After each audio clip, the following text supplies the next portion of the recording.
1956లో భారతదేశ వ్యాప్తంగా ఉన్నటువంటి రాష్ట్రాలు మరియు కేంద్రపాలిత ప్రాంతాలు. 1956 సంవత్సరంలో భారతదేశ వ్యాప్తంగా ఉన్నటువంటి రాష్ట్రాలు మరియు కేంద్రపాలిత ప్రాంతాలు. ఎందుకు 1956 సంవత్సరంలో 7వ రాజ్యాంగ సవరణ చట్టం ద్వారా రాష్ట్రాల పునర్వ్యవస్థీకరణ చట్టాన్ని ప్రత్యేకంగా రూపొందించడం జరిగింది కాబట్టి 1956 సంవత్సరంలో రాష్ట్రాలు మరియు కేంద్రపాలిత ప్రాంతాలు హెడింగ్.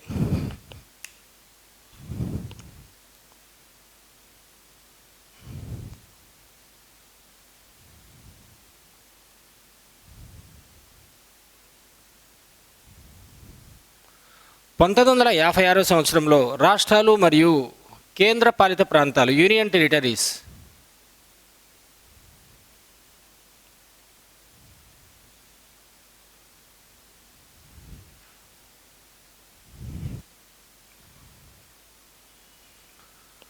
పంతొమ్మిది వందల 56 సంవత్సరంలో భారతదేశ వ్యాప్తంగా ఉన్నటువంటి మొత్తం రాష్ట్రాలు 14, భారతదేశ వ్యాప్తంగా ఉన్నటువంటి మొత్తం కేంద్రపాలిత ప్రాంతాలు 6.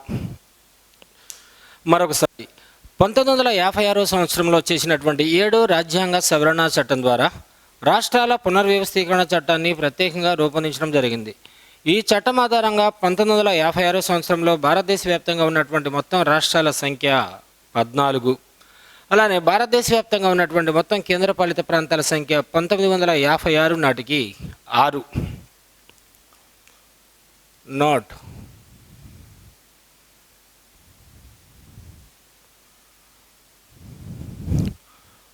1956 నాటికి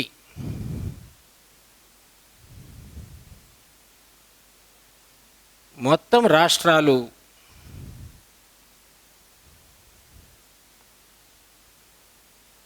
14. మొత్తం రాష్ట్రాలు 14. మొత్తం కేంద్రపాలిత ప్రాంతాలు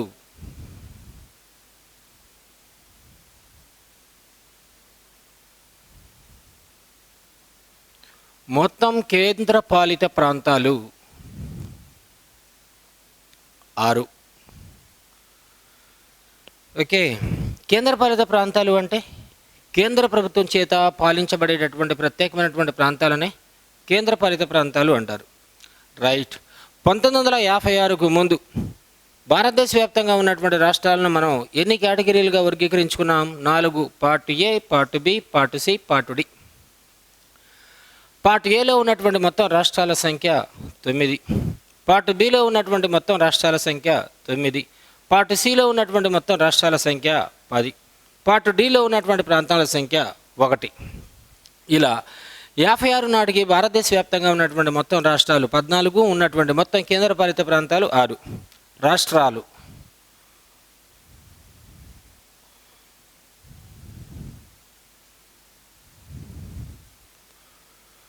ఒకటి ఆంధ్రప్రదేశ్, అస్సాం, ఇప్పుడు అస్సోం అంటున్నాం, బీహార్, బొంబాయి, మొత్తం 4. తర్వాత జమ్మూ అండ్ కాశ్మీర్, కేరళ,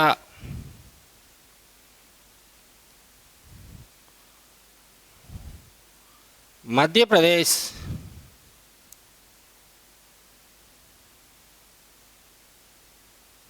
మద్రాస్, 4. ఆ తర్వాత మైసూర్, ఒరిస్సా, ఇప్పుడు ఒడిస్సా అంటున్నాం, పంజాబ్, రాజస్థాన్,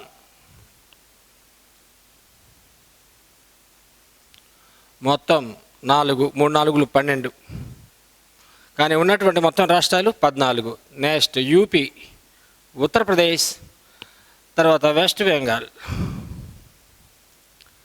దీంతో మొత్తం 14 రాష్ట్రాలు. ఆ తర్వాత 1956 నాటికి భారతదేశ వ్యాప్తంగా ఉన్నటువంటి మొత్తం కేంద్రపాలిత ప్రాంతాల సంఖ్య యూటీలు అని రాస్తున్నాను, అంటే యూనియన్ టెరిటరీస్ 6 ఉన్నాయి. ఫస్ట్ వన్ అండమాన్ నికోబార్ దీవులు,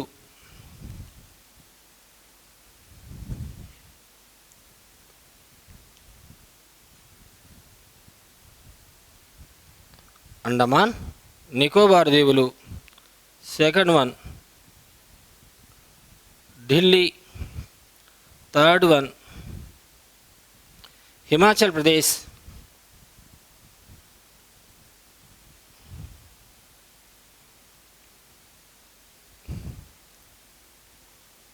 ఫోర్త్ వన్ లక్షద్వీపులు. ఫిఫ్త్ వన్ మినికాయ్ మరియు అమీన్ దీవులు.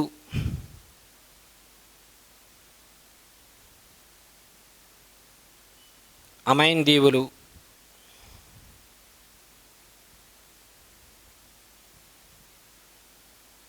Last one sixth one Manipur.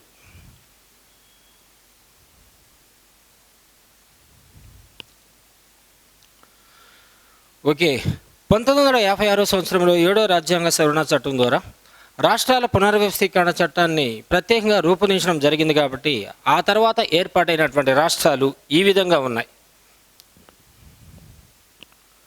Right.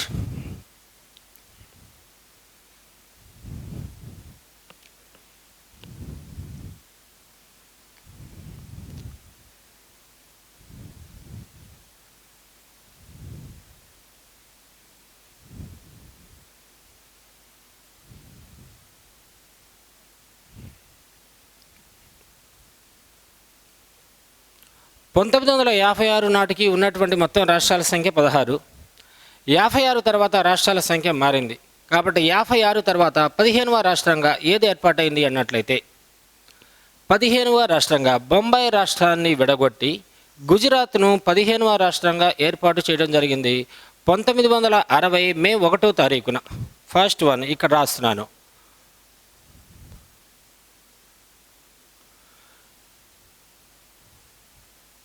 పదిహేనవ రాష్ట్రం ఎప్పుడు 1960 మే 1వ తారీఖున ఏ విధంగా ఏర్పడింది? బొంబాయి రాష్ట్రాన్ని విభజించి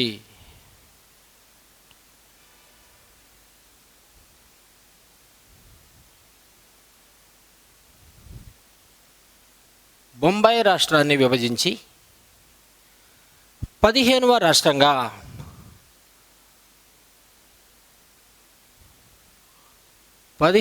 రాష్ట్రంగా గుజరాత్ను ఏర్పాటు చేయడం జరిగింది.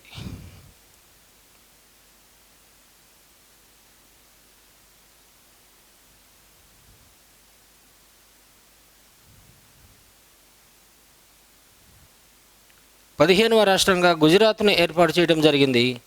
అలానే బొంబాయి అనేటటువంటి రాష్ట్రం పేరును మహారాష్ట్రగా మార్చారు.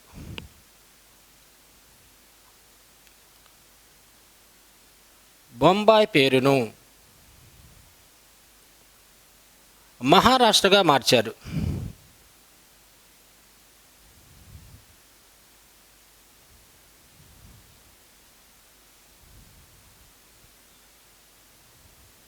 రైట్. నెక్స్ట్ వన్ 16వ రాష్ట్రం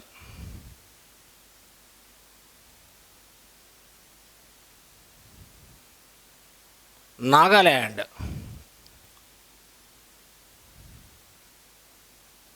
16వ రాష్ట్రంగా దేన్ని ఏర్పాటు చేశారు? నాగాల్యాండ్ను. ఎప్పుడు? 1963 డిసెంబర్ 1. అస్సాం రాష్ట్రాన్ని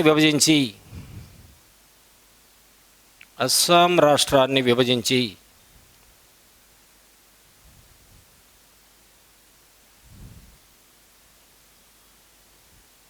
నాగా కొండ ప్రాంతాలైన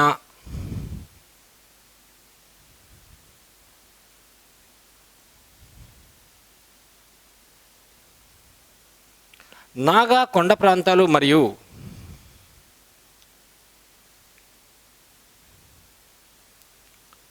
టూన్సాంగ్ అనేటటువంటి ప్రాంతాలను కలిపి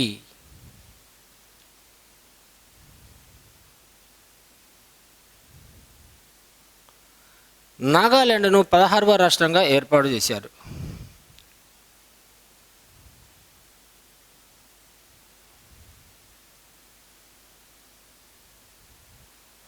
నాగాలాండ్ను ఏర్పాటు చేశారు. నెక్స్ట్ 17వ రాష్ట్రం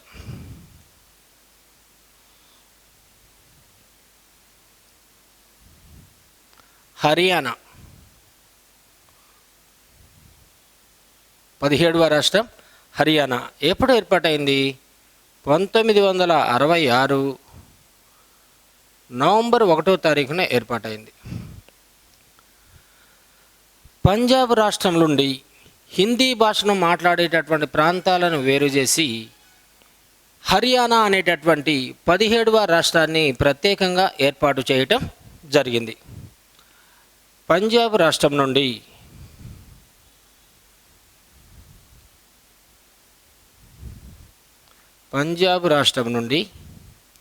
హిందీ మాట్లాడే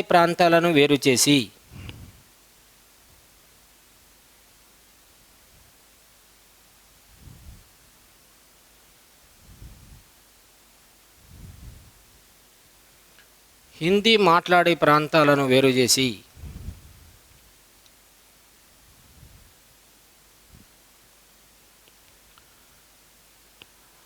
హర్యానా అనేటటువంటి 17వ రాష్ట్రాన్ని ప్రత్యేకంగా ఏర్పాటు చేయడం జరిగింది. అయితే షా కమిటీ ఇచ్చినటువంటి ప్రత్యేకమైనటువంటి రికమెండేషన్స్ను బేసిక్గా తీసుకొని ఉమ్మడి రాష్ట్రాలకు రాజధానిగా చండీగఢ్ ప్రాంతాన్ని ఏర్పాటు చేసి దానిని కేంద్రపాలిత ప్రాంతంగా గుర్తించారు. షా కమిటీ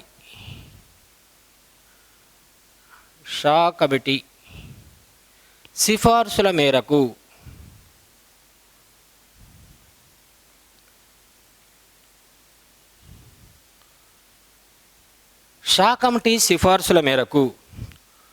ఉమ్మడి రాష్ట్రాలకు అంటే పంజాబ్ మరియు హర్యానా షా కమిటీ సిఫార్సుల మేరకు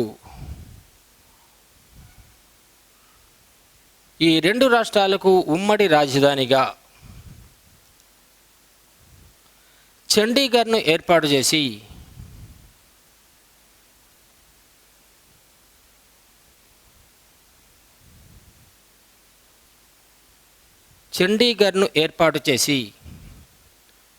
దానిని కేంద్రపాలిత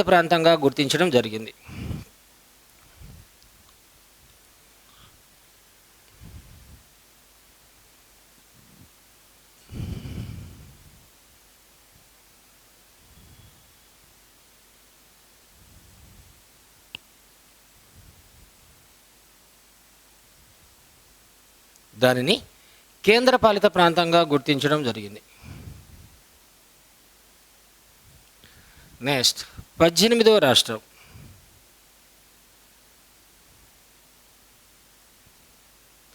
హిమాచల్ ప్రదేశ్.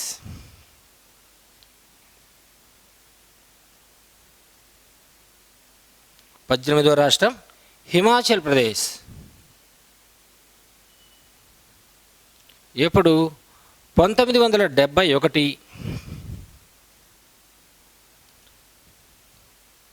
జనవరి 25న 18వ రాష్ట్రంగా హిమాచల్ ప్రదేశ్ని ఏర్పాటు చేయడం జరిగింది.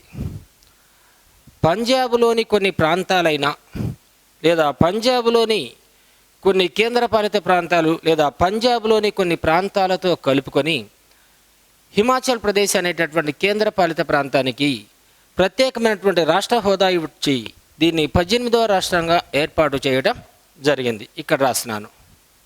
పంజాబ్లోని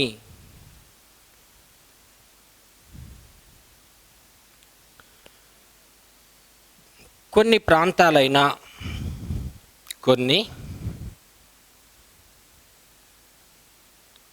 ప్రాంతాలతో పంజాబ్లోని కొన్ని ప్రాంతాలతో కేంద్రపాలిత ప్రాంతమైన పంజాబ్లోని కొన్ని ప్రాంతాలతో కేంద్రపాలిత ప్రాంతమైన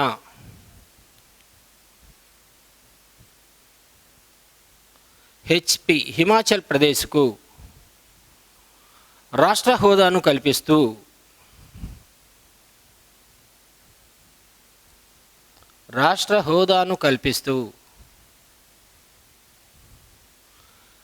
18వ రాష్ట్రంగా ఏర్పాటు చేయడం జరిగింది.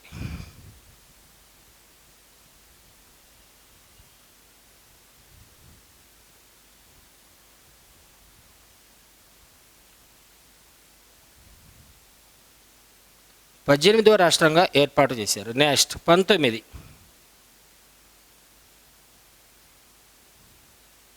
19వ రాష్ట్రం మణిపూర్.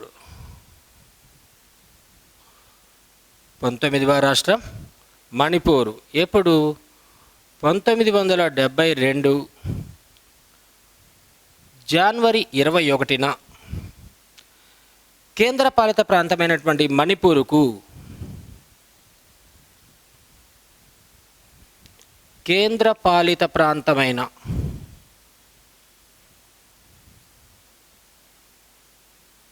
మణిపూరుకు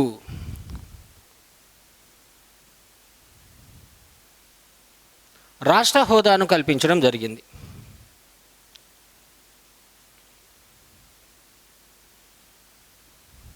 ఓకే. నెక్స్ట్ 20వ రాష్ట్రం.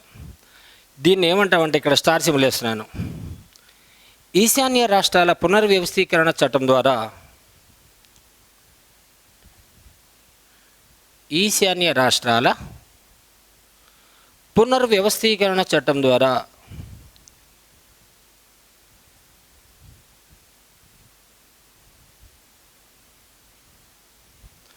ఈశాన్య రాష్ట్రాల పునర్వ్యవస్థీకరణ చట్టం ద్వారా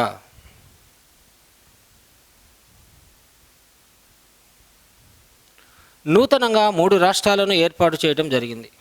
దాంట్లో ఒకటి మణిపూర్.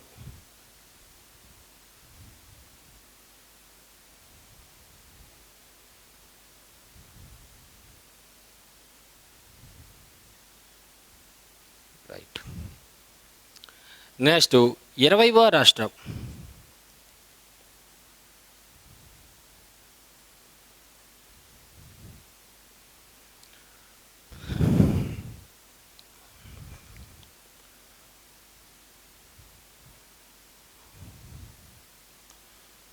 త్రిపుర.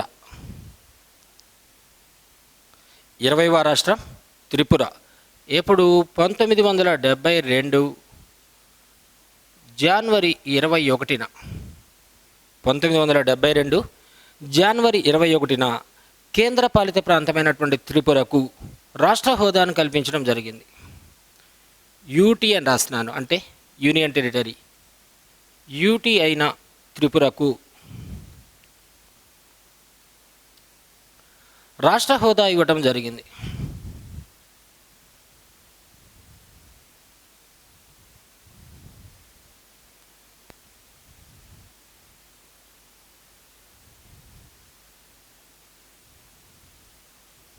యూటీ అయిన త్రిపురకు రాష్ట్ర హోదా ఇవ్వడం జరిగింది.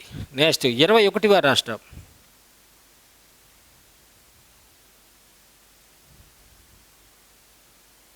మేఘాలయ.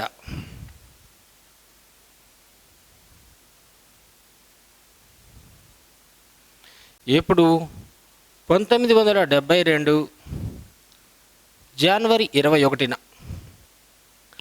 కాబట్టి ఈశాన్య రాష్ట్రాల పునర్వ్యవస్థీకరణ చట్టాన్ని బేసిక్గా తీసుకొని నూతనంగా 3 రాష్ట్రాలను ఏర్పాటు చేశారు. ఆ 3వ రాష్ట్రమే మేఘాలయ. ఇంతకుముందు అస్సాంలోని ఉపరాష్ట్రంగా ఉన్న అస్సాంలో ఉపరాష్ట్రంగా ఉన్న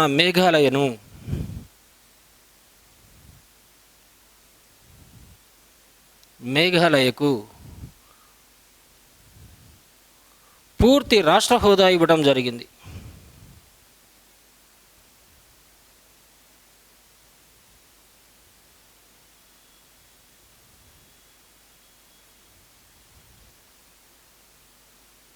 పూర్తి రాష్ట్ర హోదా ఇవ్వడం జరిగింది. 1969 సంవత్సరంలో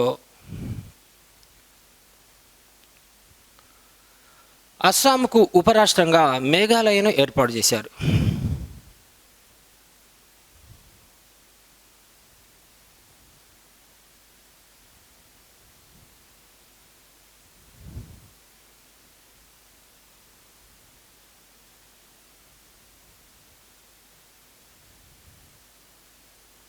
రైట్.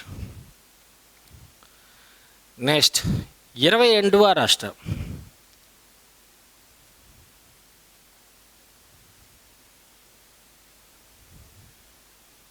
సిక్కిం.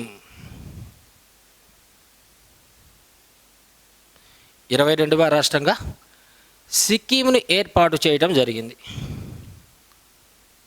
సార్ ఒక్క నిమిషం సార్.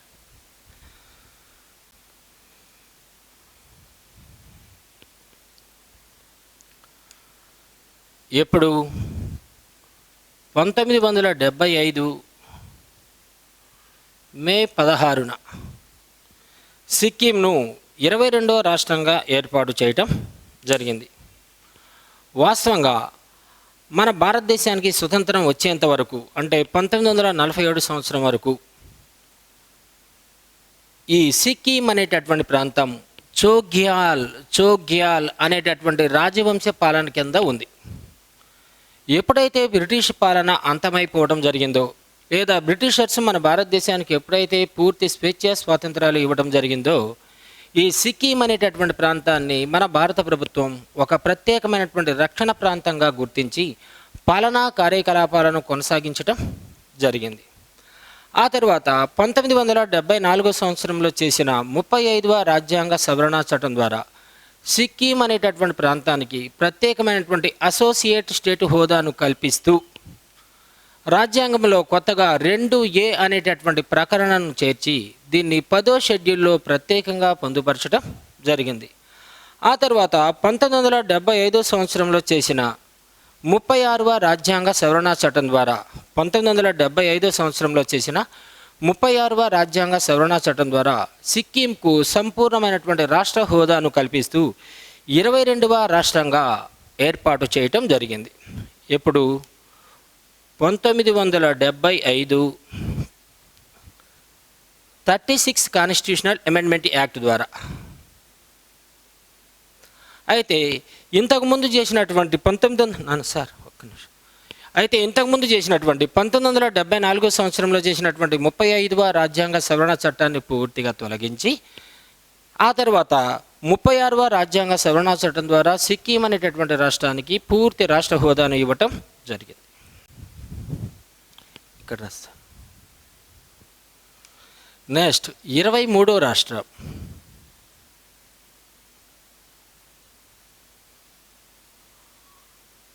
మిజోరాం. ఎప్పుడు 1987 ఫిబ్రవరి 20న కేంద్రపాలిత ప్రాంతమైనటువంటి మిజోరాంకు యూటీ అయిన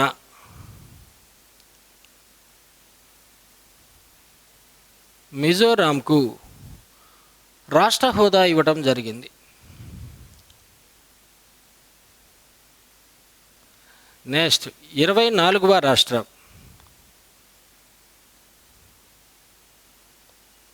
అరుణాచల్ ప్రదేశ్.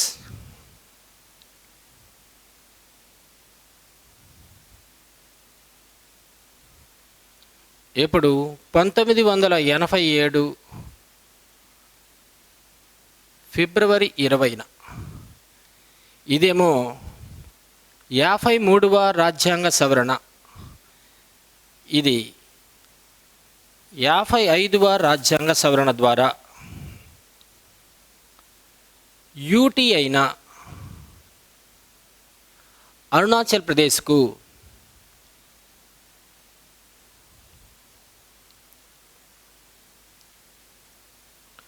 రాష్ట్ర హోదా ఇవ్వడం జరిగింది.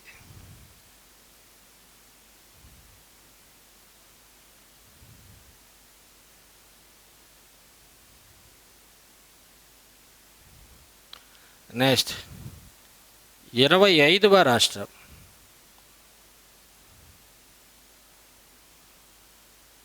గోవా.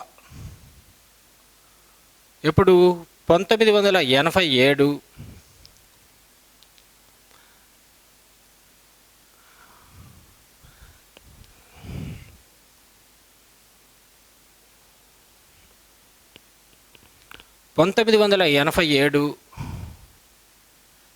మే 30 56వ రాజ్యాంగ సవరణ ద్వారా దీనిని 25వ రాష్ట్రంగా ఏర్పాటు చేయడం జరిగింది. రాష్ట్ర హోదా ఇవ్వడం జరిగింది.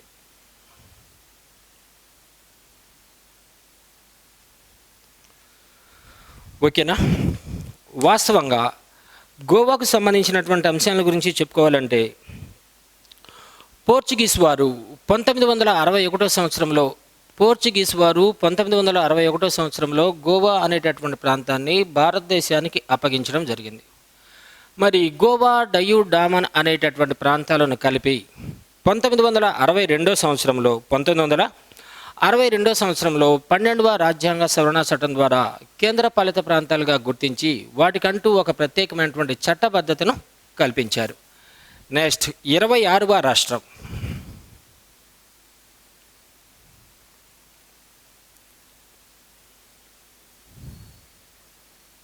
ఛత్తీస్గఢ్.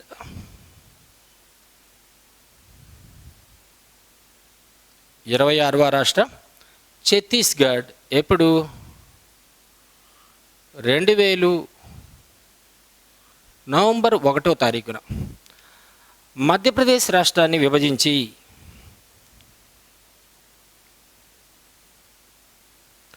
మధ్యప్రదేశ్ రాష్ట్రాన్ని విభజించి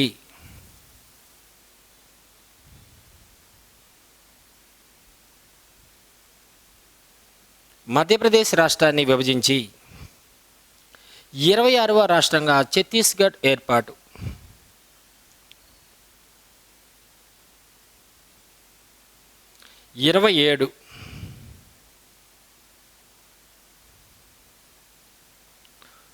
ఉత్తరాఖండ్.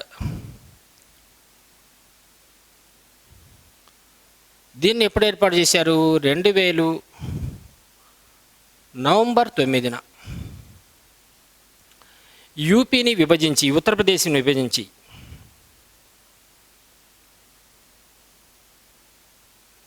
ఉత్తరాఖండ్ ఏర్పాటు.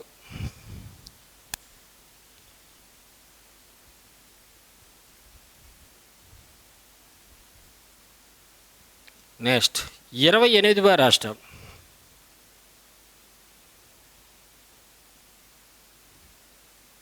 జార్ఖండ్. 2000 నవంబర్ 15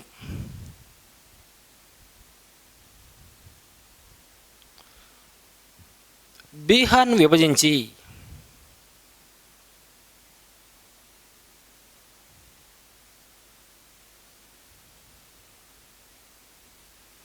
ఇరవై 28వ రాష్ట్రంగా జార్ఖండ్ ఏర్పాటు.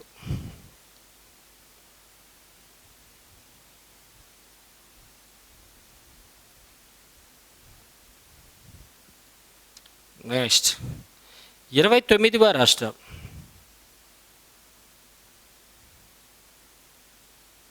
తెలంగాణ. ఎప్పుడు? 2014 జూన్ 2 ఏపీని విభజించి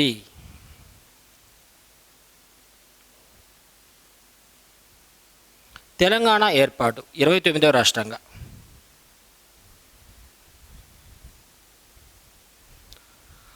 అక్షరక్రమంలో తెలంగాణ రాష్ట్రం 25వ రాష్ట్రంగా ఉంటుంది. అక్షరక్రమంలో తెలంగాణ రాష్ట్రం 25వ రాష్ట్రంగా ఉంటుంది. ఇది 1956 తర్వాత భారతదేశ వ్యాప్తంగా ఉన్నటువంటి మొత్తం రాష్ట్రాలు ఎన్ని అంటే 29 రాష్ట్రాలు. రైట్. పాలిత ప్రాంతాల ఏర్పాట్లు.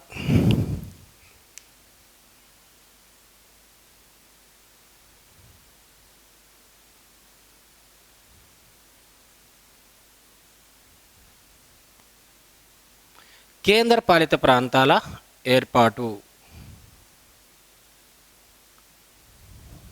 Right. First one Dadra Nagar Haveli.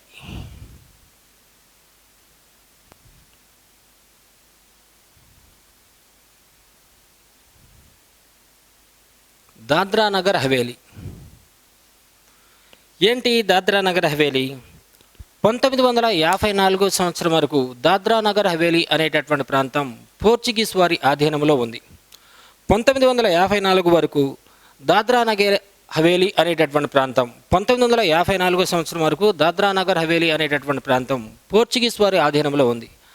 ఆ తర్వాత 1961 సంవత్సరంలో చేసినటువంటి 10వ రాజ్యాంగ సవరణ చట్టం ద్వారా దీన్ని కేంద్రపాలిత ప్రాంతంగా గుర్తించారు. ప్రస్తుతం ఇది కేంద్రపాలిత ప్రాంతంగానే కొనసాగుతుంది. 1954 వరకు ఈ ప్రాంతం పోర్చుగీస్ వారి ఆధీనంలో ఉండేది.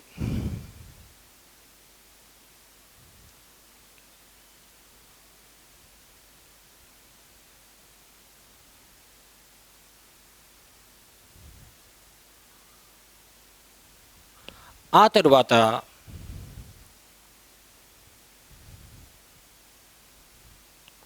1961 సంవత్సరంలో చేసిన 10వ రాజ్యాంగ సవరణ చట్టం ద్వారా దీనిని కేంద్రపాలిత ప్రాంతంగా గుర్తించి దీనిని యూటీగా గుర్తించి ప్రస్తుతం కొనసాగిస్తూ ఉన్నారు.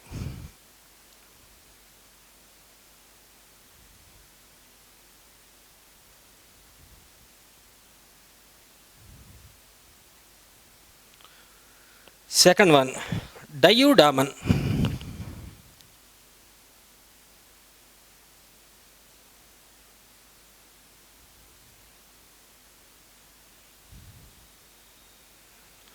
భారత ప్రభుత్వం చేపట్టినటువంటి ప్రత్యేకమైనటువంటి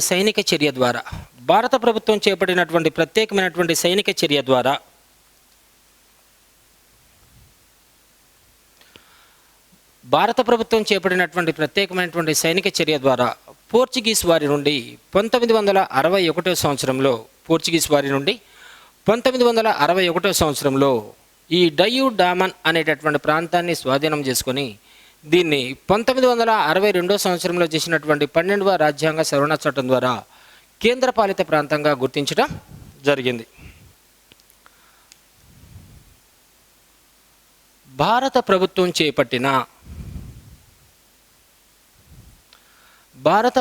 చేపట్టిన సైనిక చర్య ద్వారా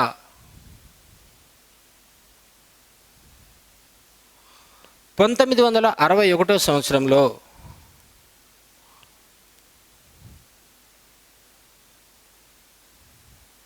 పోర్చుగీసు వారి నుండి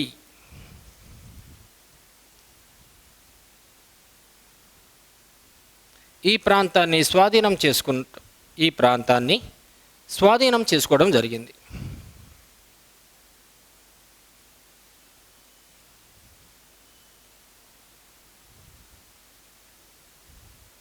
ఈ ప్రాంతాన్ని స్వాధీనం చేసుకోవడం జరిగింది. 1962 సంవత్సరంలో చేసిన 12వ రాజ్యాంగ సవరణ చట్టం ద్వారా దీనిని కేంద్రపాలిత ప్రాంతంగా గుర్తించి కొనసాగిస్తున్నాం. దీనిని యూటీగా గుర్తించి కొనసాగిస్తున్నాం.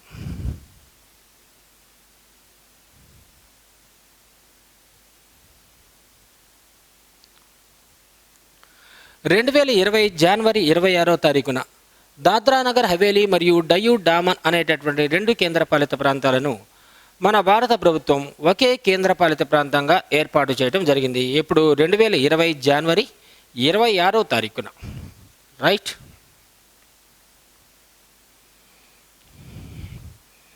తర్వాత చండీగఢ్.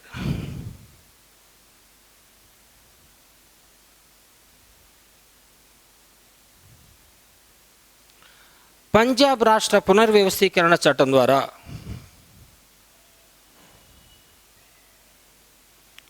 పంజాబ్ రాష్ట్ర పునర్వ్యవస్థీకరణ చట్టం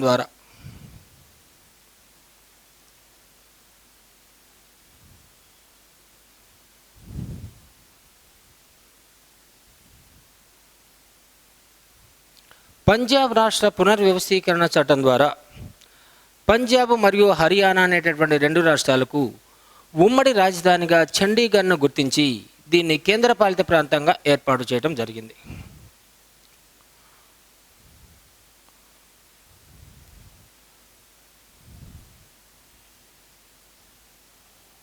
ఉమ్మడి రాజధానిగా ఎప్పుడు ఇది 1966. ఓకే, ఉమ్మడి రాజధానిగా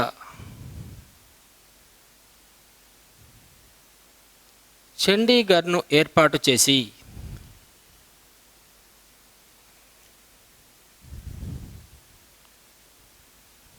యూటీగా గుర్తించారు. నెక్స్ట్,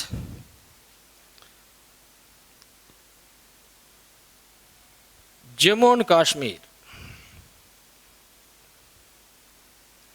దీనిని 2019 సంవత్సరంలో జమ్మూ అండ్ కాశ్మీర్ మరియు లడఖ్ అనేటటువంటి 2 కేంద్రపాలిత ప్రాంతాలుగా ఏర్పాటు చేయడం జరిగింది.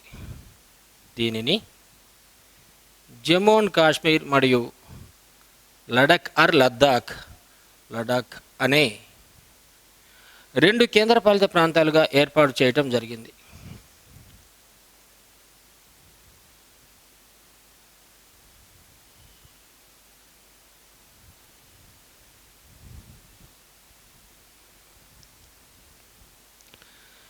Okay, right sir.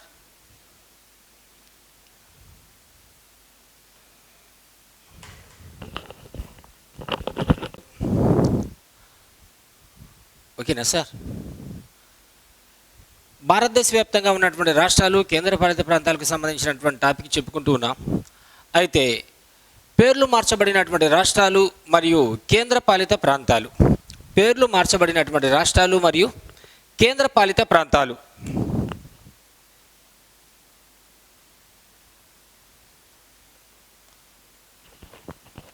పేర్లు మార్చబడిన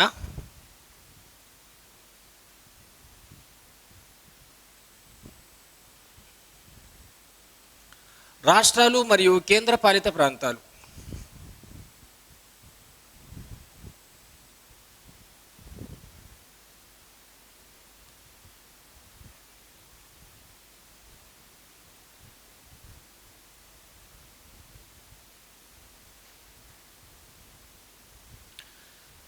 భారతదేశ వ్యాప్తంగా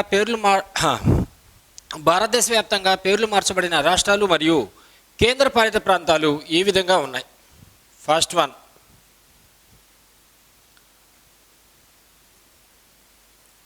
1950 సంవత్సరం. ఇక్కడ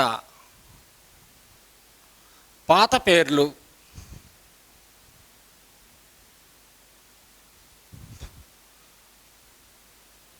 కొత్త పేర్లు.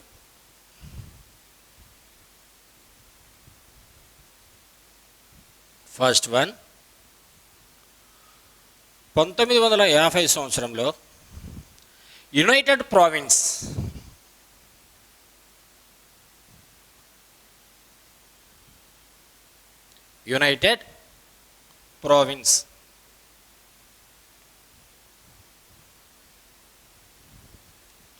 దీనిని ఉత్తరప్రదేశ్గా పేరు మార్చారు.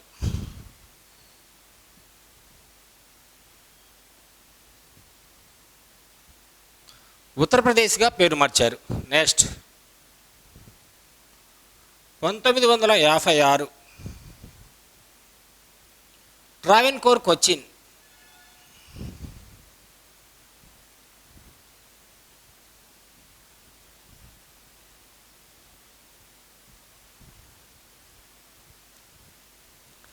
కేరళగా పేరు మార్చారు. నెక్స్ట్, మధ్య భారత్, సెంట్రల్ ప్రావిన్స్, 1959 మధ్య భారత్.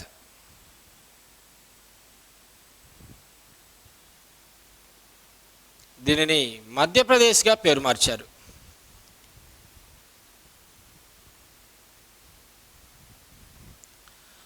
ఫోర్త్ వన్, 1960 బొంబాయి,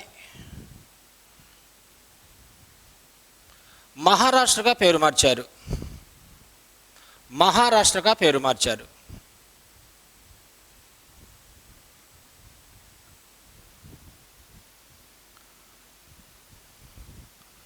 1968 మద్రాస్ తమిళనాడుగా పేరు మార్చారు.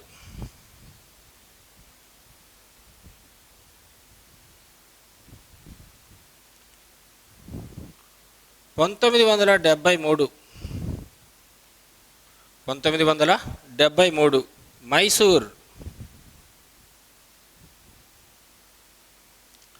కర్ణాటకగా పేరు మార్చారు. కర్ణాటక 7th వన్ 1973 లక్షద్వీప్ మినికాయ్ మరియు అమీన్ దీవులు.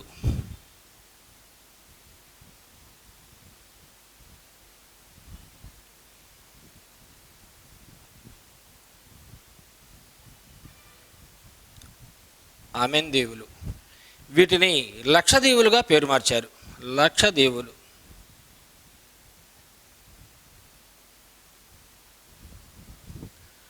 నెక్స్ట్ 2006 ఉత్తరాంచల్ ఉత్తరాఖండ్గా పేరు మార్చారు.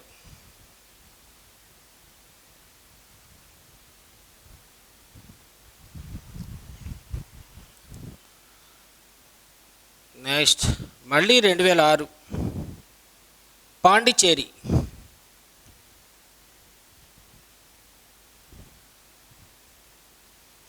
పుదుచ్చేరిగా పేరు మార్చారు. పుదుచ్చేరి.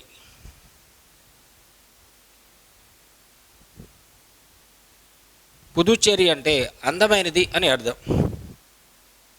నెక్స్ట్ 2007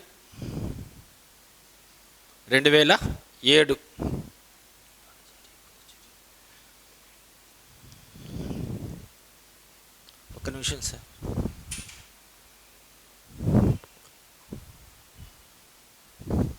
2007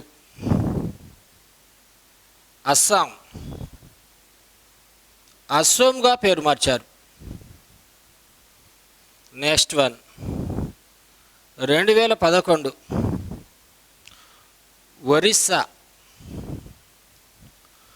ఒడిస్సాగా పేరు మార్చారు.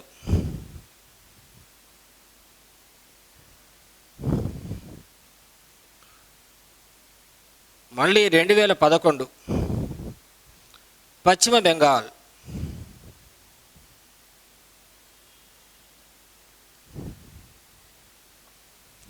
పశ్చిమ బాంగాగా పేరు మార్చారు.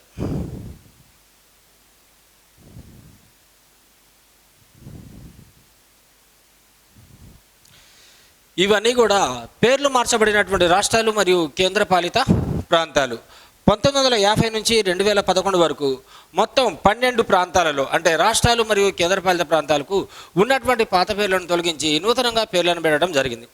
వాస్తవంగా ఆర్టికల్ 3 ప్రకారం ఏదైనా ఒక పెద్ద రాష్ట్రాన్ని విభజించి 2 చిన్న రాష్ట్రాలుగా ఏర్పాటు చేయాలి అన్న, 2 చిన్న రాష్ట్రాలను కలిపి ఒక పెద్ద రాష్ట్రంగా ఏర్పాటు చేయాలన్న, ఇలా ఏర్పాటు చేసినటువంటి రాష్ట్రాల మధ్య నూతనంగా సరిహద్దులు నిర్ణయించాలి అన్న, అలానే ఇలా నూతనంగా ఏర్పాటు చేయబడినటువంటి రాష్ట్రాలకు పేర్లను పెట్టాలన్నా కూడా అంతిమ నిర్ణయాధికారం అకార్డింగ్ ఆర్టికల్ 3 ప్రకారం భారత పార్లమెంటుకు మాత్రమే కలదు. అయితే రాష్ట్రాలకు పేర్లు పెట్టేటటువంటి అధికారం పార్లమెంటుకు ఉంది. రాష్ట్రంలో ఉన్నటువంటి ఏదైనా ఒక ప్రాంతానికి పేర్లను మార్చేటటువంటి అధికారం మాత్రం సంబంధిత రాష్ట్ర ప్రభుత్వాలకు మాత్రమే కలదు.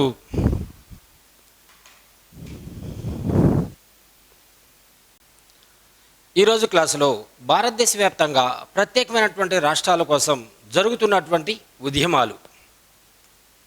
భారతదేశ వ్యాప్తంగా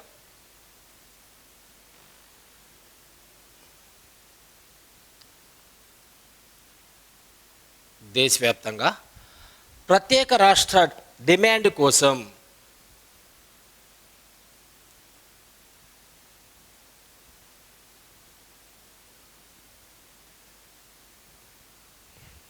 ఇంకొక పెను తీసుకుంటాను సార్.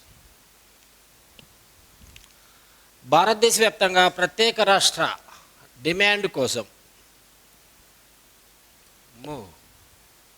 గురుగారు మరీ తిక్కుపడుతుంది, మరీ తిక్కుగా ఉందిగా.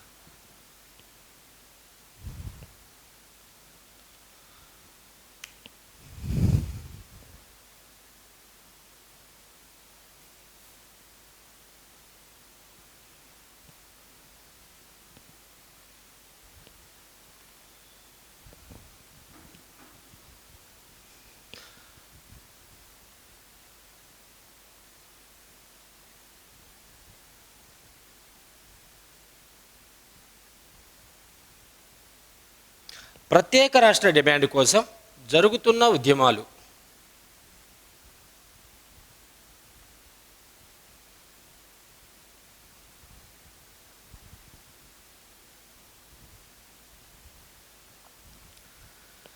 ఎప్పుడైతే 1956 సంవత్సరంలో చేసినటువంటి 7వ రాజ్యాంగ సవరణ చట్టం ద్వారా ప్రత్యేకమైనటువంటి రాష్ట్రాలను ఏర్పాటు చేయడం జరిగిందో, అలానే 1953 అక్టోబర్ 1వ తారీఖున తెలుగు భాష మాట్లాడేటటువంటి ప్రజలందరి కోసం ఎప్పుడైతే మొదటి భాషా ప్రయుక్త రాష్ట్రమైనటువంటి ఆంధ్ర రాష్ట్రాన్ని ఏర్పాటు చేయడం జరిగిందో, భారతదేశ వ్యాప్తంగా అనేక రాష్ట్రాలలో ప్రత్యేకమైనటువంటి రాష్ట్రాలను ఏర్పాటు చేయాలి అనేటటువంటి ఉద్దేశంతో డిమాండ్ బాగా ఊపందుకోవటం జరిగింది. కాబట్టి భారతదేశ వ్యాప్తంగా ఉన్నటువంటి వివిధ రాష్ట్రాలలో ప్రత్యేకమైనటువంటి రాష్ట్ర హోదా కోసం లేదా ప్రత్యేకమైనటువంటి రాష్ట్ర ఏర్పాటు కోసం జరుగుతున్నటువంటి ఉద్యమాలు. First one,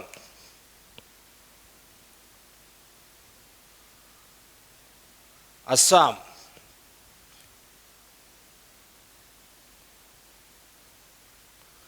Bodoland, Karbi Anglong.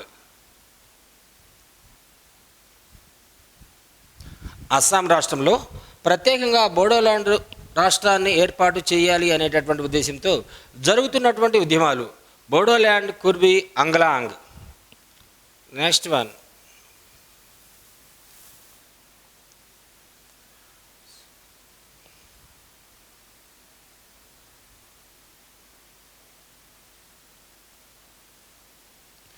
Maharashtra, Vidarbha. Next one, Gujarat, Saurashtra. వాస్తవంగా మహారాష్ట్రలో బాగా వెనకబడినటువంటి ప్రాంతాలు ఏమని చెప్పుకుంటాం మనం? మరఠ్వాడ మరియు విదర్భ. ఈ మరఠ్వాడ మరియు విదర్భ ప్రాంతాలు అని చెప్పుకుంటున్నాం. అలానే గుజరాత్ రాష్ట్రంలో బాగా వెనుకబడినటువంటి ప్రాంతాలు ఏంటి? సౌరాష్ట్ర మరియు కచ్. అంటే ప్రత్యేకమైనటువంటి సౌరాష్ట్రాన్ని ఏర్పాటు చేయాలి గుజరాత్ రాష్ట్రం నుండి అనేటటువంటి ఉద్దేశంతో జరుగుతున్నటువంటి ప్రత్యేకమైనటువంటి ఉద్యమాలు అన్నమాట. నెక్స్ట్, కర్ణాటక.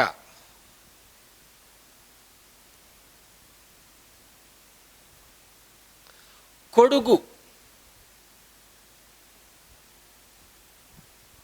ప్రత్యేకమైనటువంటి కొడుగు రాష్ట్రం కోసం జరుగుతుంది. దీన్ని మనం కూర్గ్ అనేటటువంటి పేరుతో కూడా పిలవచ్చు.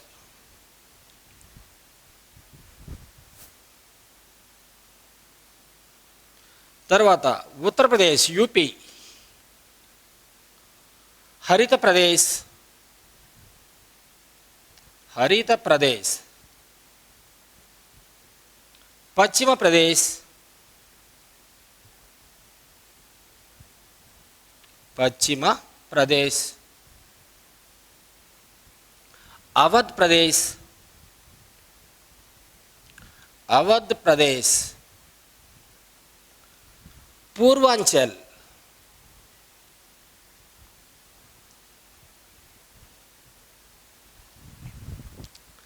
నెక్స్ట్ ఎంపీ అంటే మధ్యప్రదేశ్,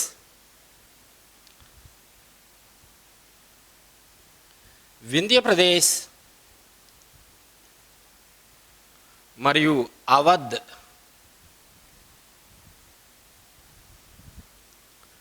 నెక్స్ట్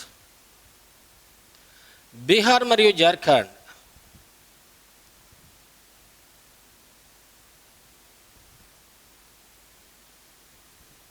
ప్రత్యేక రాష్ట్ర హోదా కోసం లేదా ప్రత్యేక రాష్ట్ర సాధన కోసం జరుగుతున్నటువంటి ఉద్యమాలు ఇవి. మిథిలాంచల్,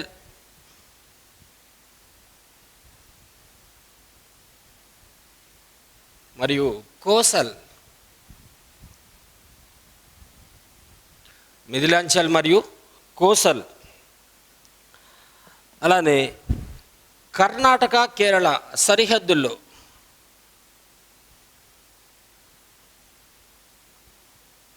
కర్ణాటక కేరళ సరిహద్దుల్లో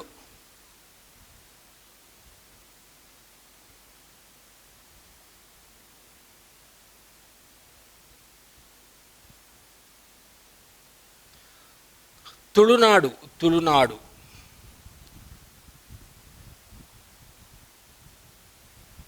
నెక్స్ట్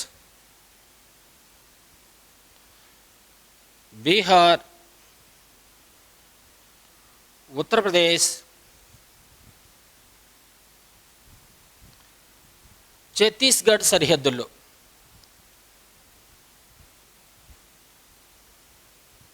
భోజ్పూర్,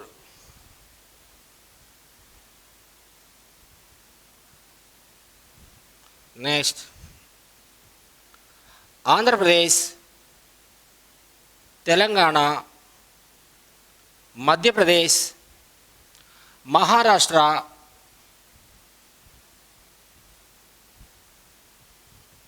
ఛత్తీస్గఢ్ సరిహద్దుల్లో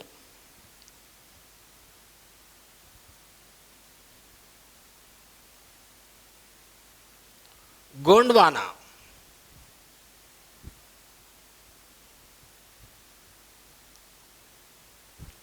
ఆంధ్రప్రదేశ్, తెలంగాణ, మధ్యప్రదేశ్, మహారాష్ట్ర, ఛత్తీస్గఢ్ సరిహద్దుల్లో ప్రత్యేకమైనటువంటి రాష్ట్రం కోసం జరిపేటటువంటి ఉద్యమం గోండ్వానా. నెక్స్ట్ వెస్ట్ బెంగాల్, పశ్చిమ బెంగాల్, గూర్ఖాల్యాండ్,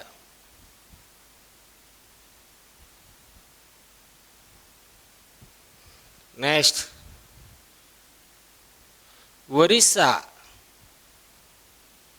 ఒడిస్సా, కోసల్,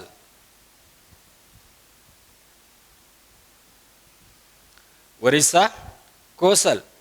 తర్వాత Jammu and Kashmir, J&K, Jammu and Kashmir, Ladakh. Next 14 Meghalaya,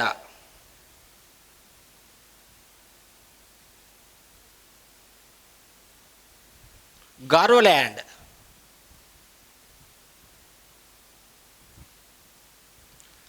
last one Manipur, కుకీల్యాండ్.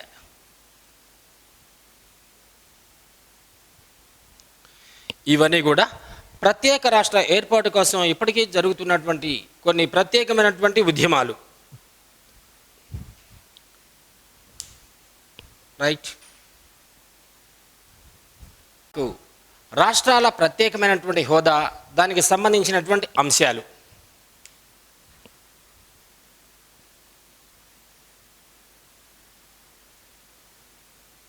రాష్ట్రాల ప్రత్యేక హోదా.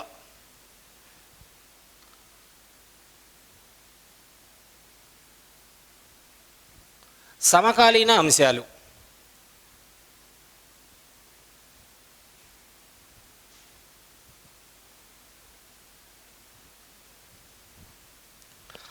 ఆంధ్రప్రదేశ్ రాష్ట్ర పునర్వ్యవస్థీకరణ బిల్లును పార్లమెంట్లో చర్చించేటటువంటి సమయంలో ఆంధ్రప్రదేశ్ రాష్ట్ర పునర్వ్యవస్థీకరణ బిల్లును పార్లమెంట్లో చర్చించేటటువంటి సమయంలో అప్పుడు అధికారంలో ఉన్నటువంటి కేంద్ర ప్రభుత్వం ఇలా నూతనంగా ఏర్పాటు చేసేటటువంటి ఆంధ్రప్రదేశ్ అనేటటువంటి రాష్ట్రానికి 10 సంవత్సరాల కాలం పాటు ప్రత్యేకమైనటువంటి హోదా ప్రకటిస్తున్నట్లుగా ఒక స్పష్టమైనటువంటి ప్రకటన విడుదల చేసింది.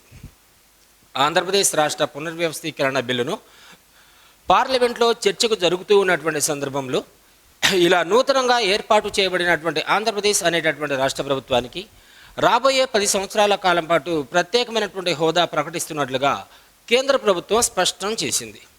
కాబట్టి ఈ ప్రత్యేక హోదా చరిత్ర ఏంటి, ప్రత్యేక హోదాను ఏ ప్రాతిపదిక మీద ఇస్తారు, ప్రత్యేక హోదాను ఎవరు నిర్ణయిస్తారు, ప్రత్యేక హోదా వల్ల కలిగేటటువంటి ప్రయోజనాలు ఏ విధంగా ఉంటాయి అనేటటువంటి అంశాలను గురించి ఈ టాపిక్లో మనం క్షుణ్ణంగా తెలుసుకుందాం. ప్రత్యేక హోదా. ఫస్ట్, ప్రత్యేక హోదా చరిత్ర.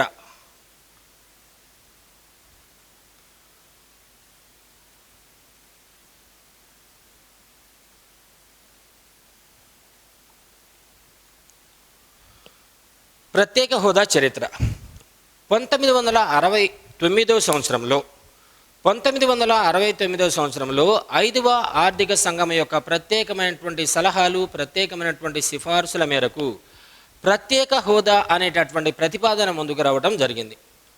1969 సంవత్సరంలో ఆర్థిక సంఘం ఇచ్చినటువంటి ప్రత్యేకమైనటువంటి సిఫార్సుల మేరకు ఏదైనా ఒక రాష్ట్రానికి ప్రత్యేకమైనటువంటి హోదా ఇవ్వాలి అనేటటువంటి అంశం ముందుకు రావడం జరిగింది. ప్రారంభంలో ఈ ప్రత్యేక హోదా కలిగినటువంటి రాష్ట్రాలు భారతదేశ వ్యాప్తంగా ఎన్నున్నాయంటే కేవలం 3 రాష్ట్రాలు మాత్రమే ఉన్నాయి. ఒకదాన్ని అస్సాం అంటాం, రెండో దాన్ని నాగాలాండ్ అంటాం, మూడో దాన్ని జమ్మూ అండ్ కాశ్మీర్ అనేటటువంటి పేరుతో పిలుస్తాము. నోట్ 1969 సంవత్సరంలో 5వ ఆర్థిక సంఘం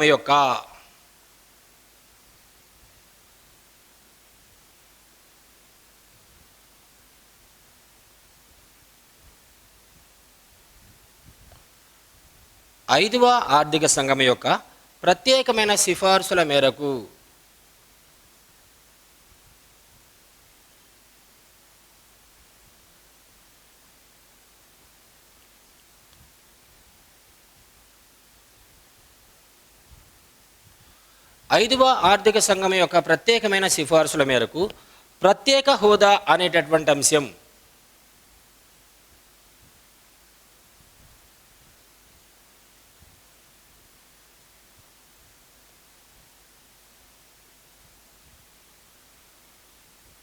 ముందుకు రావడం జరిగింది.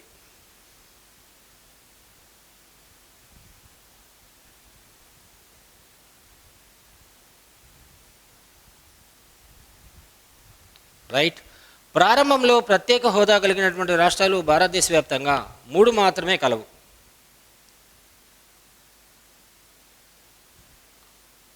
ప్రారంభంలో ప్రత్యేక హోదా గల రాష్ట్రాలు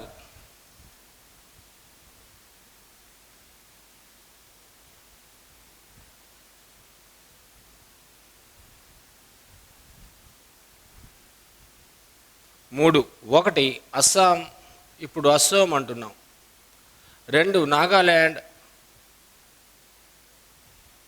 3 జమ్మూ అండ్ కాశ్మీర్.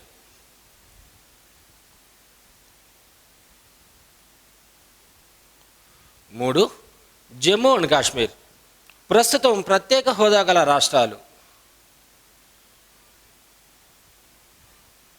ప్రస్తుతం అంటే ఆ తర్వాత కాలంలో ప్రత్యేక హోదా కలిగినటువంటి రాష్ట్రాలు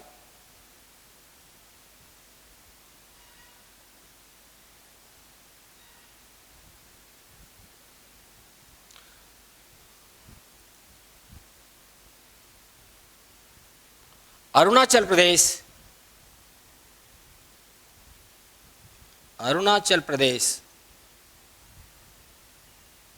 హిమాచల్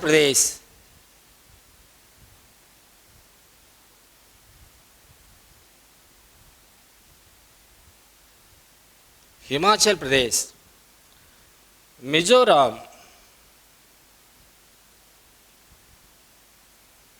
మేఘాలయ,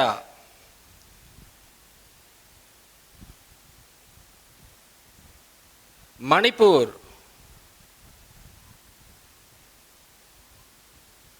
త్రిపుర, సిక్కిం, ఉత్తరాఖండ్.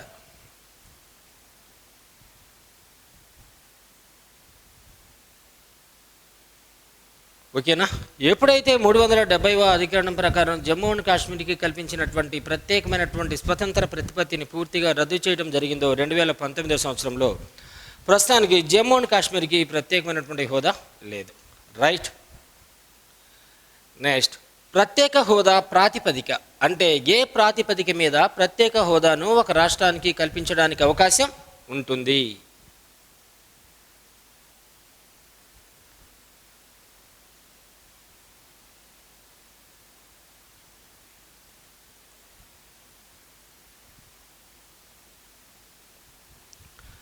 ఉన్నటువంటి 28 రాష్ట్రాల్లో ఏదైనా ఒక రాష్ట్రానికి ప్రత్యేక హోదా కల్పించాలి అంటే దానికంటూ కొన్ని ప్రత్యేకమైనటువంటి మౌలికపరమైనటువంటి లక్షణాలు ఉండాలి.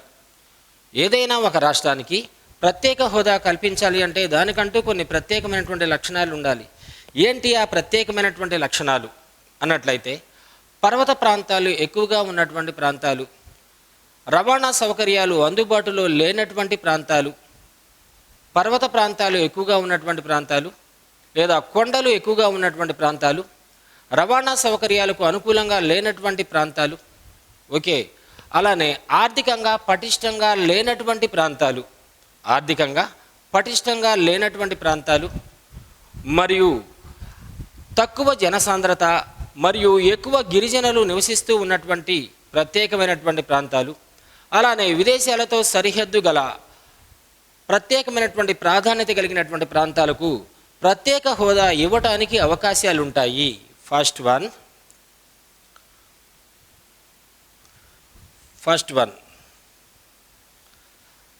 పర్వత ప్రాంతాలు,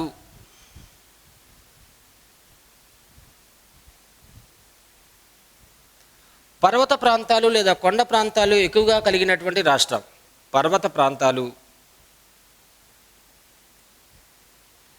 ఎక్కువగా మరియు రవాణా సౌకర్యాలు అందుబాటులో లేనటువంటి ప్రాంతాలు.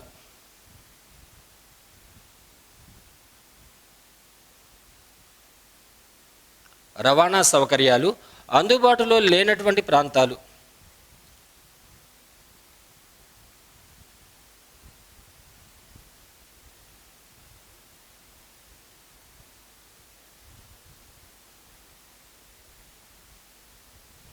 సెకండ్ పాయింట్, తక్కువ జనసాంద్రత,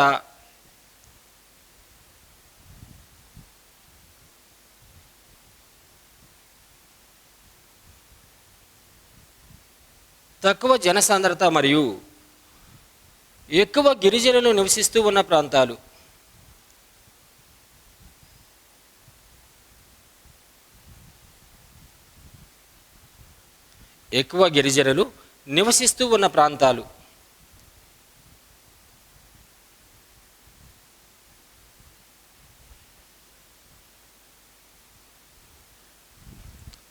థర్డ్ వన్, సరైన మౌలిక సదుపాయాలు అందుబాటులో లేనటువంటి ప్రాంతాలు.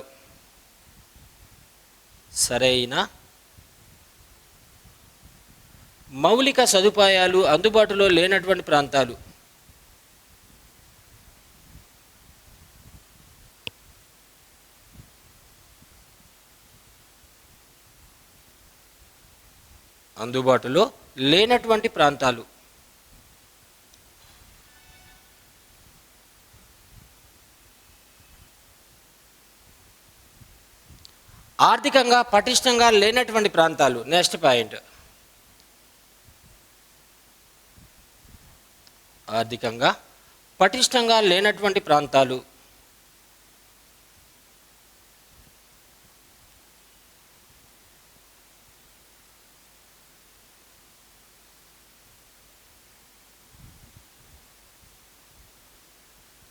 ఆర్థికంగా పటిష్టంగా లేనటువంటి ప్రాంతాలంటే కొన్ని సంవత్సరాలుగా లోటు బడ్జెట్ను భరిస్తూ ఉన్నటువంటి రాష్ట్రాలు అని అర్థం. ఫిఫ్త్ వన్,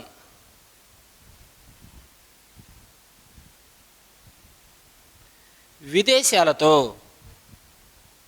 సరిహద్దు గల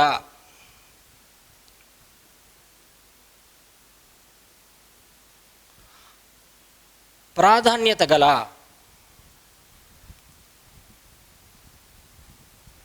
వ్యూహాత్మక ప్రాంతాలు.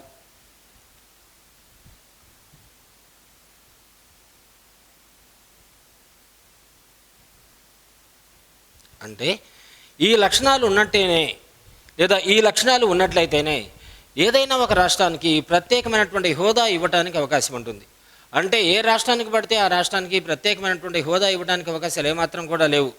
ఏదైనా ఒక రాష్ట్ర ప్రభుత్వానికి ప్రత్యేక హోదా ఇవ్వాలి అంటే తప్పనిసరిగా కొన్ని మౌలిక లక్షణాలు ఉండాలి.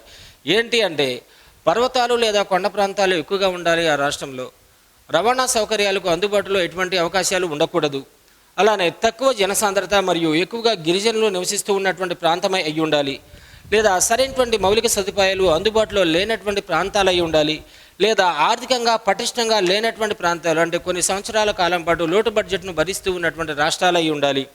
అలానే విదేశాలతో సరిహద్దు గల ప్రాధాన్యత గల వ్యూహాత్మక ప్రాంతాలకు ఏదైనా ప్రత్యేకమైనటువంటి హోదా ఇవ్వడానికి అవకాశం ఉంటుంది కేంద్ర ప్రభుత్వానికి.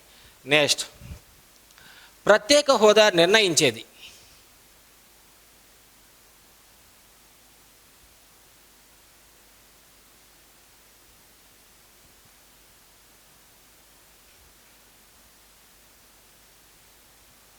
అంటే ఎవరు ప్రత్యేకమైనటువంటి హోదా నిర్ణయిస్తారు అంటే జాతీయాభివృద్ధి మండలికి అధ్యక్షుడిగా ఉన్నటువంటి ప్రధానమంత్రి జాతీయాభివృద్ధి మండలికి అధ్యక్షుడిగా ఉండడం జరుగుతుంది. అలానే ప్రణాళికా సంఘం ప్రస్తుతం నీతి ఆయోగ్ యొక్క ప్రత్యేకమైనటువంటి సలహా మేరకు ఏదైనా ఒక రాష్ట్రానికి ప్రత్యేకమైనటువంటి హోదా ఇవ్వడానికి అవకాశం ఉంటుంది. అంటే ఏదైనా ఒక రాష్ట్రానికి ప్రత్యేకమైనటువంటి హోదా ఇవ్వాలి అంటే ఆ రాష్ట్రానికంటూ కొన్ని ప్రత్యేకమైనటువంటి నిధులను మంజూరు చేయవలసినటువంటి అవసరం కూడా ఉంటుంది. కాబట్టి ప్రస్తుతానికి కేంద్ర ఆర్థిక సంఘాన్ని కూడా సంప్రదించవలసినటువంటి అవసరం ఎంతైనా ఉంది. ఓకే,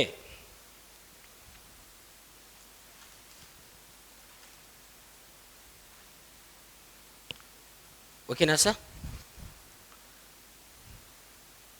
నోట్, ప్రత్యేక హోదా ఎవరు నిర్ణయిస్తారు? ప్రధానమంత్రి అధ్యక్షతన గల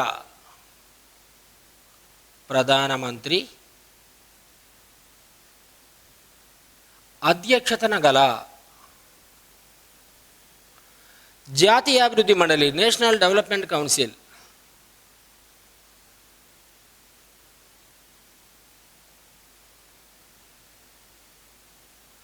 ప్రధానమంత్రి అధ్యక్షతన గల జాతీయాభివృద్ధి మండలి మరియు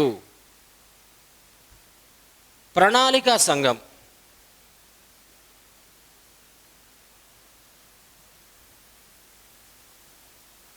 ప్రస్తుతానికి ప్రణాళికా సంఘం లేదు కాబట్టి బ్రాకెట్లో నీతి ఆయోగ్.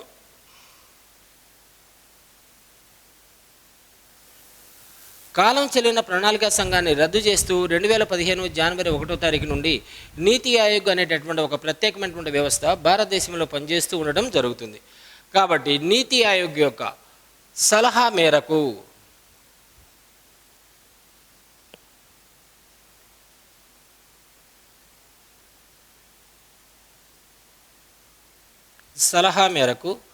ప్రత్యేక హోదాను నిర్ణయించడం జరుగుతుంది.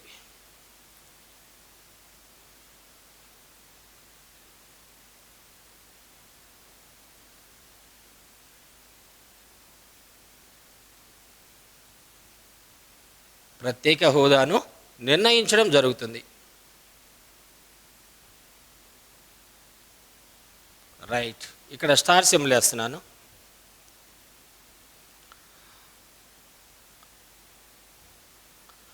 ఆర్థిక వనరుల సర్దుబాటు అంశాలు కూడా ఉంటాయి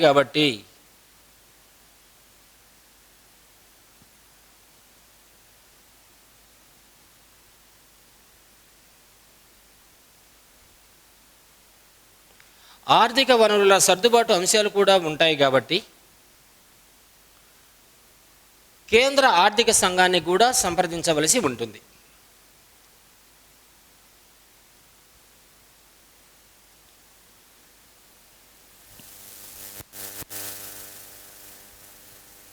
కేంద్ర ఆర్థిక సంఘాన్ని కూడా సంప్రదించవలసి ఉంటుంది.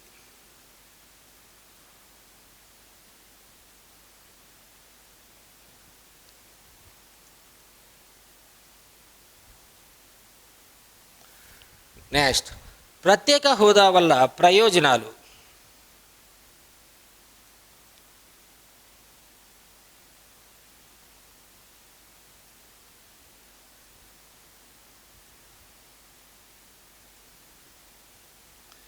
ఏదైనా ఒక రాష్ట్ర ప్రభుత్వానికి జాతీయ అభివృద్ధి మండలి మరియు ప్రణాళికా సంఘం ప్రస్తుతం నీతి ఆయోగ్ యొక్క ప్రత్యేకమైనటువంటి సలహా మేరకు ప్రత్యేకమైనటువంటి హోదా కల్పించడం జరుగుతుందో ఆటోమేటిక్గా ఇలా ప్రత్యేక హోదా కలిగినటువంటి రాష్ట్రాలకు కలిగేటటువంటి ప్రయోజనాలు ఈ విధంగా ఉంటాయి. ఫస్ట్ వన్,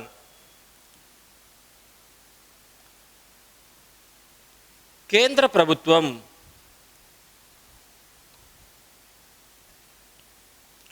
అందించే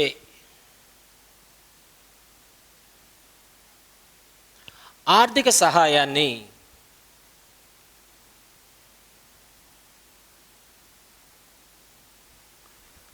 కేంద్ర ప్రభుత్వం అవసరమైనటువంటి రాష్ట్రాలకు అందించేటటువంటి ఆర్థిక సహాయాన్ని గ్రాంట్ల రూపంలో అందించడం జరుగుతుంది.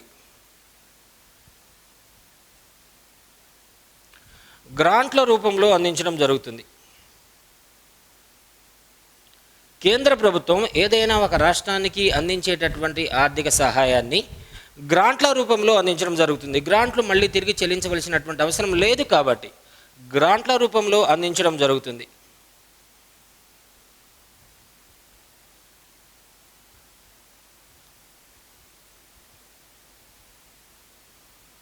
నెక్స్ట్,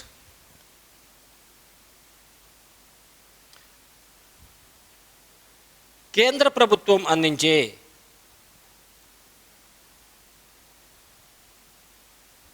ఆర్థిక సహాయంలో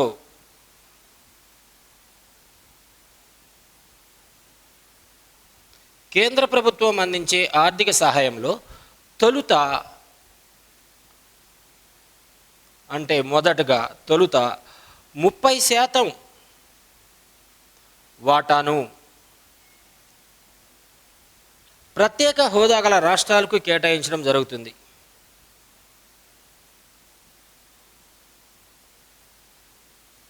ప్రత్యేక హోదా గల రాష్ట్రాలకు కేటాయించడం జరుగుతుంది.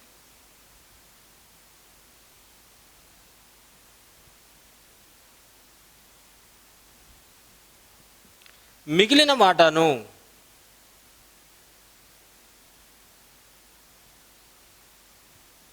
అన్ని రాష్ట్రాలకు పంచుతారు.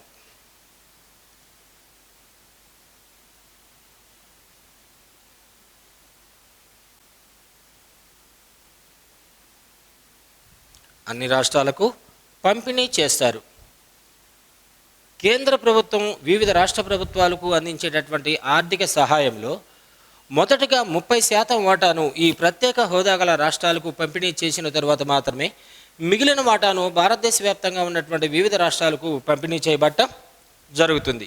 నెక్స్ట్, కేంద్ర ప్రభుత్వ పథకాల్లో 90% గ్రాంట్ల రూపంలోను 10% రుణాలుగా అందించడం జరుగుతుంది. కేంద్ర ప్రభుత్వ పథకాలలో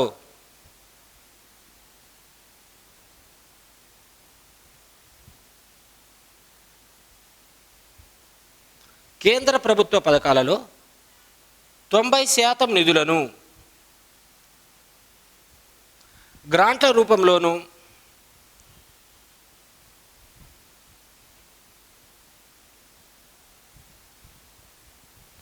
10% నిధులను రుణాలుగా అందిస్తారు.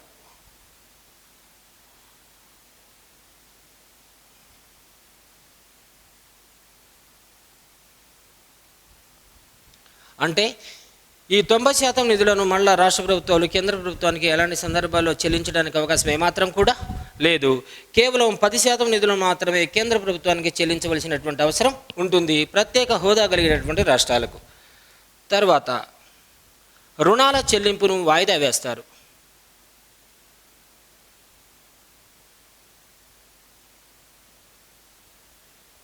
రుణాల చెల్లింపును వాయిదా వేస్తారు. రుణాల చెల్లింపును వాయిదా వేస్తారు. అలానే పరిశ్రమలు పెట్టేవారికి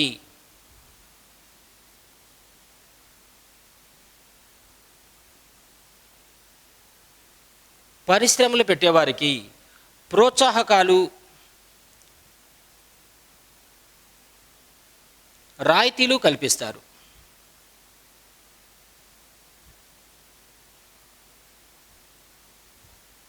ఇవన్నీ కూడా ప్రత్యేక రాష్ట్ర హోదా వల్ల కలిగేటటువంటి ప్రయోజనాలు. Next, Gadgil, D R Gadgil Mukherjee formula.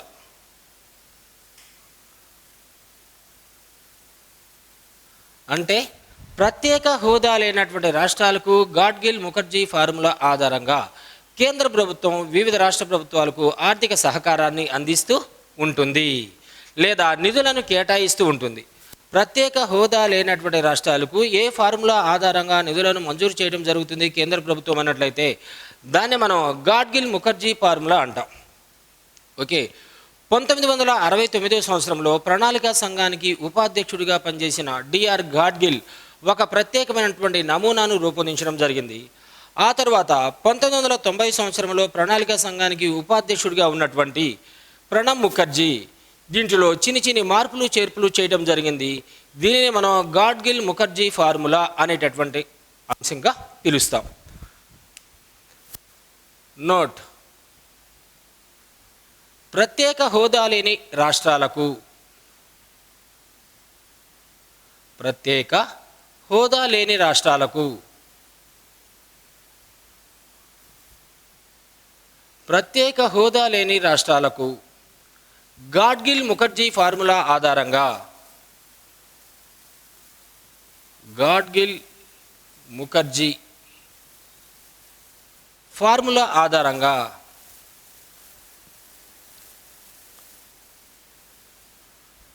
నిధులను కేటాయించడం జరుగుతుంది.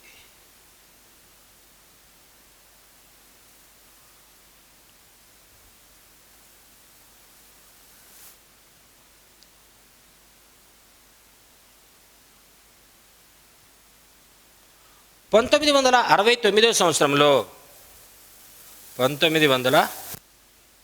సంవత్సరంలో ప్రణాళిక సంఘ ఉపాధ్యక్షుడిగా ఉన్న ప్రణాళికా సంఘ ఉపాధ్యక్షుడిగా పనిచేసిన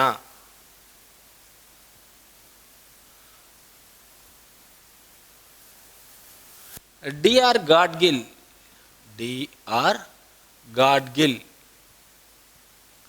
ఒక ప్రత్యేకమైనటువంటి నమూనాను రూపొందించడం జరిగింది. ఒక ప్రత్యేకమైన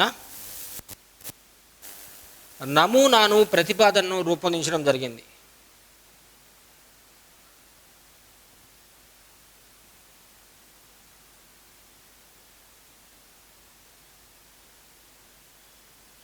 ఆ తరువాత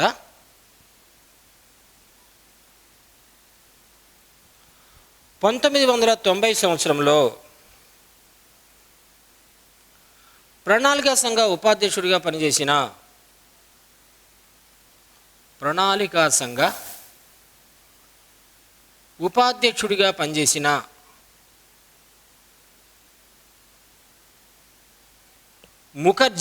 ప్రణబ్ ముఖర్జీ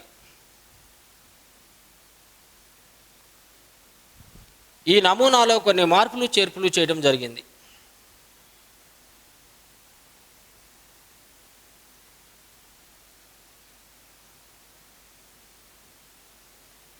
ఈ నమూనాలో కొన్ని మార్పులు చేర్పులు చేయడం జరిగింది.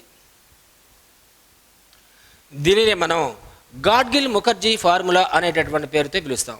ప్రత్యేక హోదా లేనటువంటి రాష్ట్రాలకు కేంద్ర ప్రభుత్వం ఏ విధంగా ఆర్థిక సహకారాన్ని అందిస్తుంది అన్నట్లయితే గాడ్గిల్ ముఖర్జీ ఫార్ములా ఆధారంగానే ప్రత్యేక హోదా లేనటువంటి రాష్ట్రాలకు కేంద్ర ప్రభుత్వం వివిధ రూపాల్లో ఆర్థిక సహకారాన్ని అందిస్తుంది. ఫస్ట్ వన్, ప్రాతిపదిక. దేని ప్రాతిపదిక? ఇక్కడ శాతం. జనాభా ఆధారంగా, అంటే ఆ రాష్ట్రంలో ఉన్నటువంటి జనాభా ఆధారంగా